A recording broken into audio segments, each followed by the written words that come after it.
What is going on, y'all? Welcome back to my YouTube channel. Lately I've been, like I said, putting out a lot of videos, and I really appreciate everybody who's been viewing it. And I've gained some subscribers, and I really appreciate all that. So if you've been watching these videos, like I said before, like if you could a subscription, I would really give me a subscription. I really appreciate it. And leave your comments on it, and if you like the video, I would really appreciate all of that. But now for this video today, I will be talking about what all NBA fans probably have on their mind right now, and or talking about the James Harden trade. Just a little bit earlier, James Harden was traded from the Houston Rockets to the Brooklyn Nets in what was a 4-team deal. Um, there's a lot of mixed opinions. I've seen a lot of Nets fans very happy, saying they now think they're going to win the title this year. And I also see all other NBA fans saying they lost this trade. And that's what my opinion is. Unless the Nets go and win the NBA Finals this year, I think they lost this trade. They gave up way too much. Like, James Harden, don't get me wrong, is a one-time talent. You don't find a lot of guys like James Harden ever. Um, I I have a lot of respect for James Harden. I think he's a really, really good player. He didn't want to be in Houston anymore. It's understandable. Houston is probably going to be doing a rebuild, and James Harden just doesn't want to be a part of that, which is understandable. But for the Nets to give up everything they gave up to get a player like James Harden, and this is no disrespect to him, who has been a little bit of a I wouldn't say head case, but has kind of made things about himself. They already have two of those in Kyrie Irving and Kevin Durant, and now you're adding James Harden, who's kind of similar to them characteristically, and he kind of acts pretty similar to those guys. We know everything going on with Kyrie right now. If I have no idea what will happen there. There's been a lot of talk. Some people saying they could terminate his contract. Um, I even saw somewhere he could be traded. There's no way. I don't think there's any possible chance he is traded. But I have no idea what will happen with him. Maybe this trade makes him eager to get back and come back and play for the Nets soon. I really don't know. So we'll have to see with that. But looking at the trade right now, the Rockets completely won this trade. So the Nets got James Harden, who his contract, he has a player option in for the 2022-2023 season, but it's a 3-year deal that the third year is the player option. So they'll have him at least through 2021-2022 season. He is the fifth highest paid player in the NBA right now. I think Houston is very happy. I wouldn't say very happy because James Harden's definitely meant so much to that city, that team. Everything he's done has just really, meant a lot to them, I believe. So it'll definitely be tough seeing him go, but if you want to rebuild, they got everything and more that they needed. So first off, they got Victor Oladipo. Victor Oladipo is actually in the last year of his contract. They'll be paying him $21 million, 250,000. So I don't I don't think they'll re-sign him next year. I'm not exactly sure. I think Victor Oladipo will have a major signing coming up in the offseason. We've seen a lot of guys get paid a good amount of money, and this will be Victor Oladipo's year where he sees a ton of money coming his way. With Houston doing a rebuild, they still could make the playoffs this year. Don't get me wrong. Houston's got some guys. John Wall is playing better than anybody thought he would coming off of injury for about 2 years. John Wall and DeMarcus Cousins have looked pretty good together. Adding a guy like Victor Oladipo really could change this team. And it's a guy who I think we'll see buy into this team more than James Harden did. So I think that is definitely a step forward for the team as a whole. Now, they also got Dante Exum. Exum is currently hurt. He has a calf injury. I think he's out 6 to 8 weeks. But he's younger. He was averaging 19 and a half minutes per game, averaged 3.8 points, 2.8 rebounds, and 2.2 assists per game. He was in Cleveland. I think it'll be good for him to, go to a new team and maybe get a little bit more of an opportunity to play. In his draft class, a lot of people looked at him as one of the top prospects. He's hasn't been terrible. It's just, like I said, a lot of people have, had him very high on their draft boards, and there's been a lot expected out of him. So, Houston really could get a lot out of him, and that would make this trade even greater for them than it already is, which is just incredible. And then the third player they received, I'm not exactly sure how to pronounce his name, Rodions Kurucs. He's a very young guy. He played in Brooklyn, second round pick in 2018, doesn't get a lot of time there, but you never know. They're going to give him an opportunity, I'm sure, in Houston. And like Exum, maybe that opportunity he'll take advantage of and turn into a pretty good player. I have no idea about him. I think Exum still could have a good career in the NBA. I think he just needed a little bit better of an opportunity, and this could be it.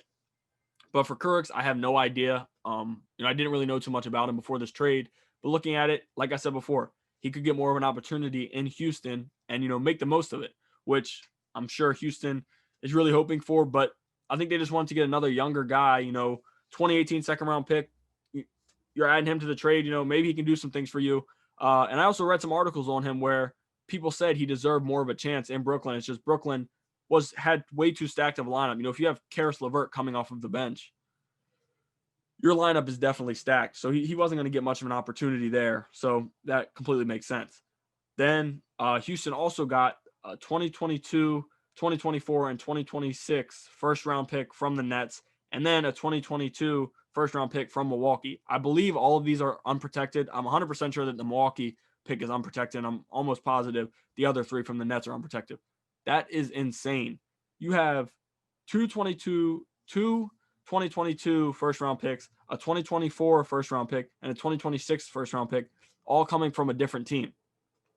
2026 is a far, far time away, but looking at that, I'm not sure what the Nets will be then. Kyrie, KD, and James Harden their contracts will be up by then. Will they re-sign them? I'm not sure, but I'm not even sure if they'll be playing by then. You never really know what the future holds, and if the Nets have a terrible year in 2026 or even in 2024 where they don't have some of those guys, that is great for the Rockets where they'll have a really, really high pick just from another team and still hold on to their own first-round pick. And then they have 4 Brooklyn Nets first-round swaps. The 2021 pick is a first-round swap. I don't believe that'll benefit them in any way because I do not see the Rockets finishing higher than the Nets this year. I just don't think that's realistic. But they have a 2023, a 2025, and a 2027 first-round swap as well. All of those could possibly happen. I don't think they will for at least the 2021 and 2023, just because, like I said, I think the Rockets are rebuilding. But we've seen what John Wall can do in the past, and DeMarcus Cousins, if he can get to anything like he was before, that team could be a playoff team. They have some other pieces who have made it to the playoffs and kind of have some leadership roles on that team, which will definitely help that team moving forward. But looking at it right now, no matter what, like I said before, James Harden is a one-time talent. You don't see many guys like him. The Rockets right now still have won the trade. You get 4 guaranteed first-round picks. You have 4 first-round picks coming. The Milwaukee one will definitely be later. I think the 2022 one from the Nets will be a little later. But 2024 and 2026, you have no idea. They could be way earlier, and that would benefit you a ton, which is just insane to think about. Or, they could be later. And still, a late first-round pick from another team is great, especially when you're getting them for a guy who wanted to be gone from your team, and you got this much from it. So looking from the Rockets' point of view, they definitely won this trade. Losing a guy like James Harden really sucks. James Harden has meant everything to that team. They've really gotten a lot out of him, so it's kind of sad for them to see him go. But this point in his career, it just had to be done with everything going on. Now moving on to the next team, the Indiana Pacers. They lost a tough piece in Victor Oladipo.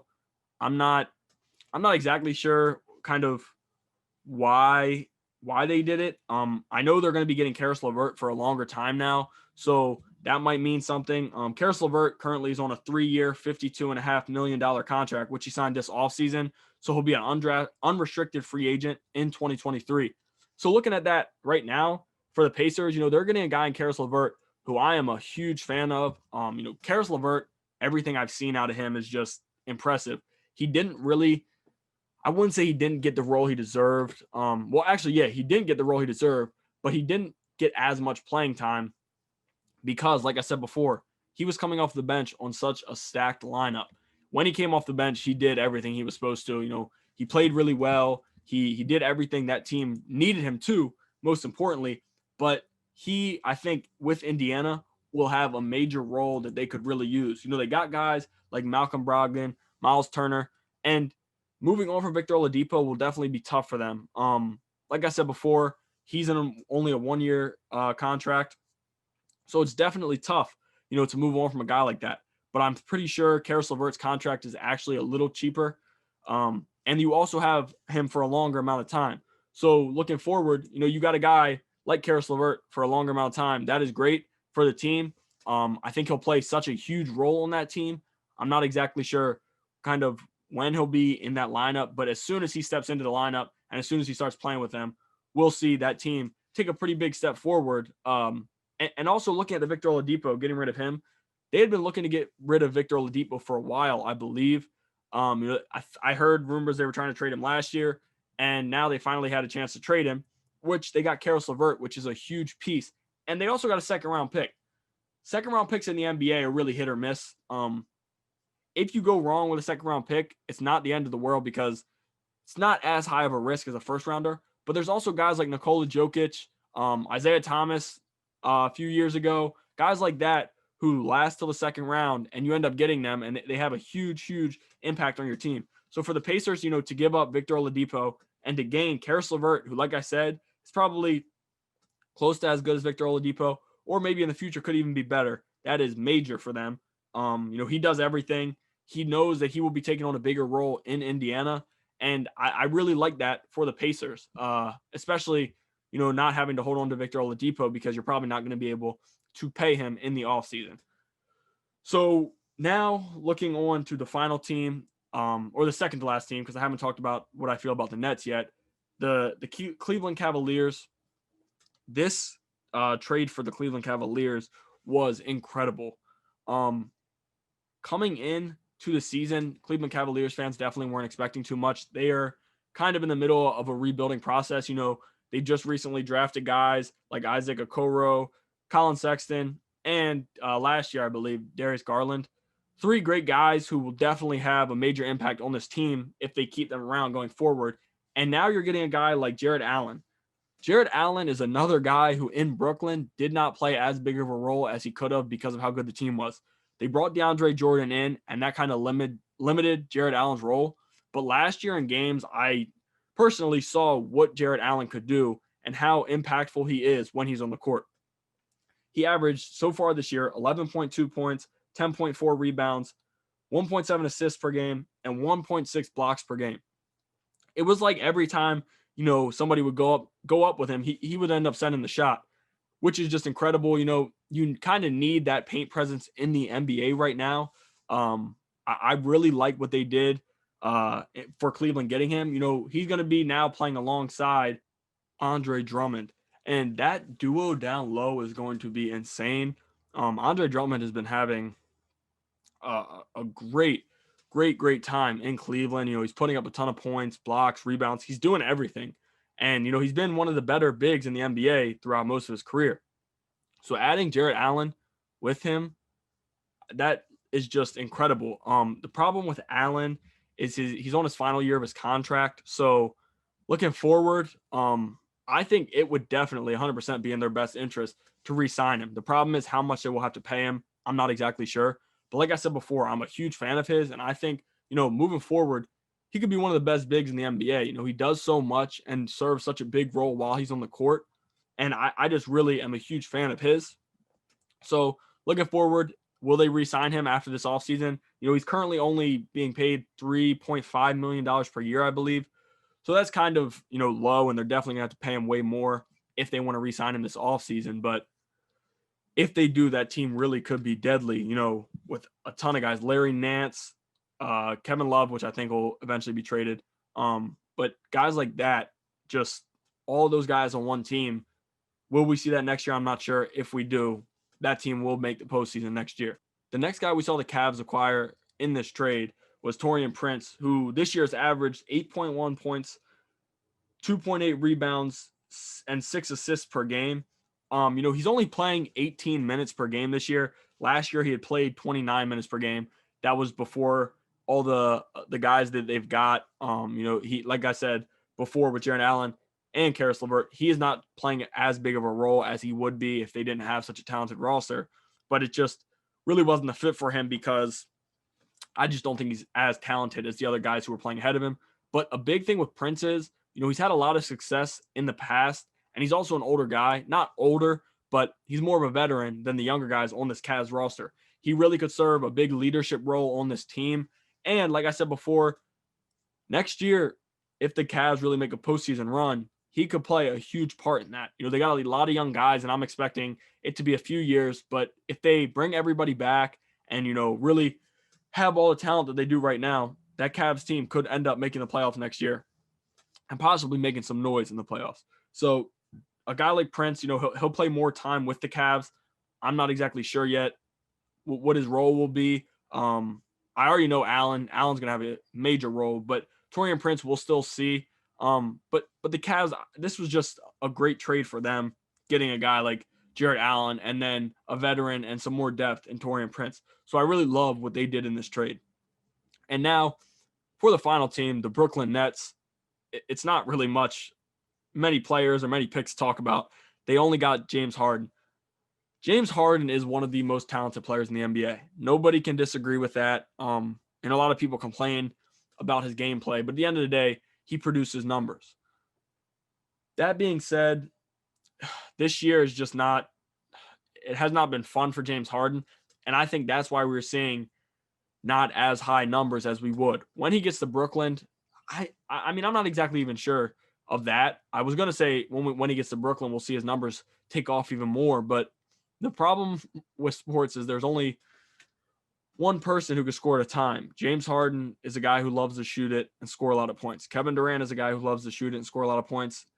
And Kyrie Irving is a guy who likes to shoot it and score a lot of points. Three of those guys together, in my opinion, just won't, mold together well. And that's exactly why I do not think this is a good trade for the Nets. And on top of all of it, everything they gave up. This is definitely, in my opinion, a trade that we're going to look back on in the future and say this was one of the worst trades of all time for a team. If they can win a finals this year, maybe we won't be saying that. I just don't see them winning a finals this year. And a lot of people have already crowned them, saying they're going to win the finals. I don't think they're better than the Los Angeles Lakers. And are they even going to win the Eastern Conference? We don't know that. Nobody knows what could happen in the NBA playoffs. A lot of surprises. And how well will James Harden, Kevin Durant, and Kyrie Irving get along is the big question. Will Kyrie come back is another question. What all is going to happen there? We're not exactly sure. Another theory that I have, the Nets could have been trading for James Harden, who might take on the point guard role if Kyrie's contract gets terminated or if they move on from Kyrie Irving. Like I said before, I have absolutely no idea what the Nets will end up doing with that whole situation. But this trading for James Harden could be, kind of a sense that they might move on from Kyrie. I don't think they will, nor do I think that would be the best thing in their interest. They pay him a lot of money, and Kyrie Irving has skills that we've never seen before in the NBA. So looking forward, all the teams, like I said, the Rockets definitely won this trade just because they're rebuilding. And of all four teams involved in this, the Rockets definitely, a lot of people say they gave up a lot with James Harden, which they did. There's no doubt. But what they gained for a rebuilding team is probably the most any team has gained over the past years that I can remember. 4 first-round picks and 4 swaps, which in the future, if they rebuild quick enough, could end up, really having a good impact. It's just insane to think about, and that's just incredible to me. But another thing I forgot to talk about when we were talking about the Pacers, right now the Pacers are a team that really is going to make the playoffs this year, and adding a guy like Caris LeVert is going to push that forward. They got Sabonis. Like I said before, they have Miles Turner. They got Holiday. They have a ton of guys on this team, that really are talented. So adding a guy like Caris LeVert for 3 more years is just incredible. And I think that was really smart by them, giving up Oladipo who they'd been talking about trading before, and now getting a guy like Caris LeVert, who you probably wouldn't have been able to get before, is just great for them. So I definitely think they're probably the second team who got the most out of this trade. And then some people could even say the Cavs, had the Cavs definitely didn't get the most over the Nets, just because the Nets got James Harden, who's, like I said before, is one of the most talented players in the NBA. But like I said before, with the team rebuilding, the Cavs get a guy like Allen, who's still young, and they could pay in the offseason to put alongside Andre Drummond. And then they also get Taurean Prince, who could serve as a veteran and a leader on this team.